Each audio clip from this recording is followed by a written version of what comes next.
ओम नमः शिवाय। राधे राधे मेरे प्यारे भाइयों बहनों माताओं व बंधुओं, सावन मास में मैं आपके लिए लाई हूँ शिव महापुराण की कथा। बंधुओं, सावन का महीना परम पवित्र महीना है जो कि भगवान शिव को बहुत प्रिय है।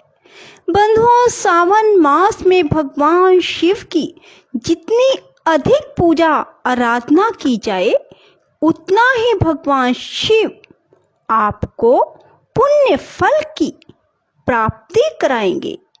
बंधुओं, आप सभी को सावन मास में भगवान शिव को प्रसन्न करने के अधिक से अधिक यत्न करने चाहिए। बंधुओं, वैसे तो भगवान शिव थोड़ी सी पूजा आराधना से प्रसन्न हो जाते हैं, पर वो सब पूर्ण श्रद्धा और सच्ची निष्ठा से करें। बंधुओं, सावन मास में भगवान शिव को प्रिय शिव पुराण की कथा जरूर सुने। बंधुओं, यदि आपने हमारे चैनल को अब तक सब्सक्राइब नहीं किया तो जरूर करें और बेल आइकन दबाना ना भूलें ताकि आपको हमारी आने वाली सभी वीडियोस की जानकारी सबसे पहले हो सके। बंधुओं, कथा को पूरी सुनने के बाद कमेंट बॉक्स में जय शिव शंकर भोलेनाथ, जय माँ पार्वती, जय माँ लक्ष्मी, जय माँ सरस्वती जरूर लिखें। बोलो शिव शंकर भोलेनाथ की जय। पूर्व काल में शुंभ और निशुंभ नाम के दो प्रतापी दैत्य थे जो आपस में भाई भाई थे। उन दोनों ने चराचर प्राणियों सहित समस्त त्रिलोकी के राज्य पर बलपूर्वक आक्रमण किया। उनसे पीड़ित हुए देवताओं ने हिमालय पर्वत की शरण ली और संपूर्ण अभीष्टों को देने वाली सर्वभूत देवी जननी उमा का स्तवन किया। देवता बोले, महेश्वरी दुर्गे आपकी जय हो। अपने भक्त जनों का प्रिय करने वाली देवी आपकी जय हो। आप तीनों लोकों की रक्षा करने वाली शिवा हैं। आपको बारंबार नमस्कार है। आप ही मोक्ष प्रदान करने वाली परा अम्बा हैं। आपको बारंबार नमस्कार है।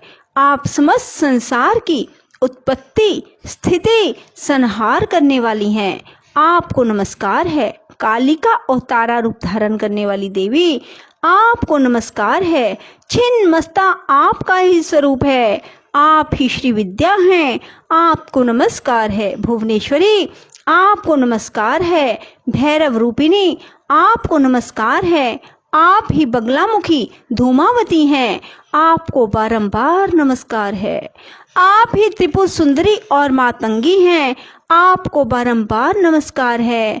अजिता, विजया, जया, मंगला और विलासिनी ये सभी आपके ही विभिन्न रूपों की संज्ञाएं हैं। इन सभी रूपों में आपको नमस्कार है। दोगधरी रूप में आपको नमस्कार है। घोर आकार धारण करने वाली आपको नमस्कार है। अपराजिता रूप में आपको प्रणाम है। नित्य महाविद्या के रूप में आपको बारंबार नमस्कार है। आप ही शरणागतों का पालन करने वाली रुद्राणी हैं। आपको बारंबार नमस्कार है। वेदांत के द्वारा आपके ही स्वरूप का बोध होता है। आपको नमस्कार है। आप परमात्मा हैं। आपको मेरा प्रणाम है। अनंत कोटि ब्रह्मांडों का संचालन करने वाली आप जगदम्बा को बारंबार नमस्कार है। देवताओं के इस प्रकार स्तुति करने पर वरदायिनी एवं कल्याण रूपिणी गौरी देवी बहुत प्रसन्न हुई। उन्होंने समस्त देवताओं से पूछा, आप लोग यहाँ किसकी स्तुति करते हैं? तब उन्हीं गौरी के शरीर से एक कुमारी प्रकट हुई। वह सब देवताओं के देखते देखते शिव शक्ति से आदर पूर्वक बोली, माँ, ये समस्त स्वर्गवासी देवता निशुंभ और शुंभ नामक प्रबल दैत्यों से अत्यंत पीड़ित हो अपनी रक्षा के लिए मेरी स्तुति करते हैं। पार्वती के शरीर कोश से वह कुमारी निकली थी, इसलिए कौशिकी नाम से प्रसिद्ध हुई। कौशिकी ही साक्षात शुंभ असुर का नाश करने वाली सरस्वती है। उन्हीं को उग्रतारा और महोग्रतारा भी कहा गया है।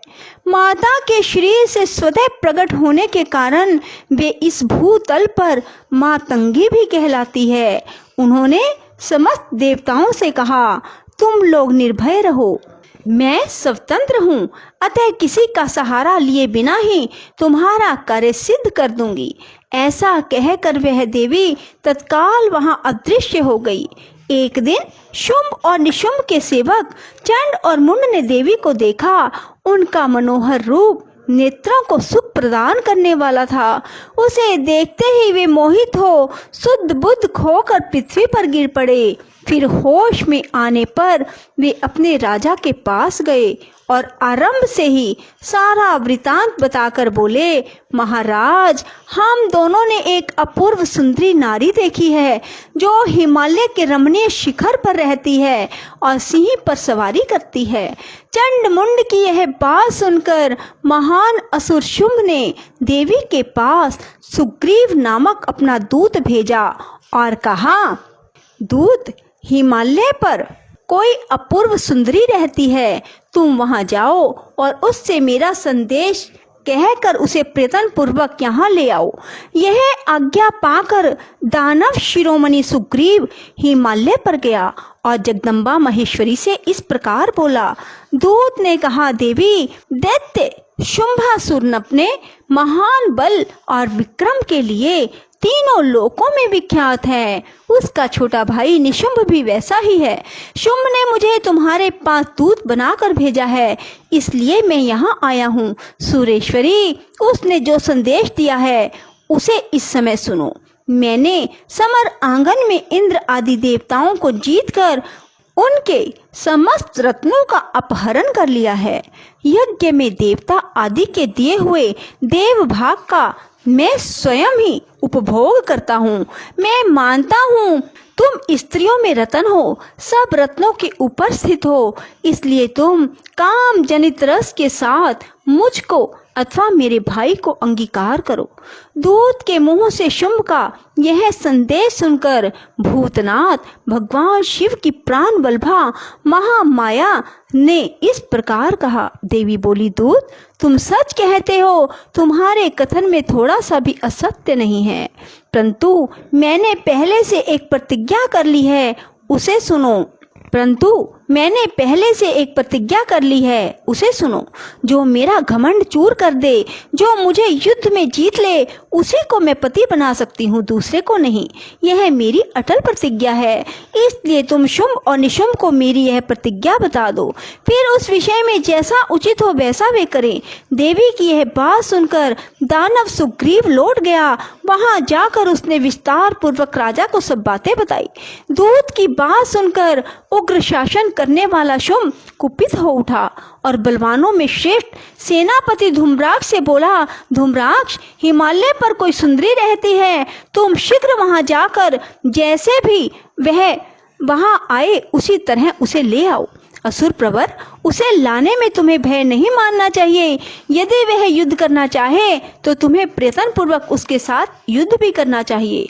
शुंभ की ऐसी आज्ञा पाकर दैत्य धूम्रलोचन हिमालय पर गया और उमा के अंश से प्रकट हुई भगवती भुवनेश्वरी से कहा, नितंबिनी, मेरे स्वामी के पास चलो, नहीं तो तुम्हें मरवा डालूंगा। मेरे 60,000 असुरों की सेना है।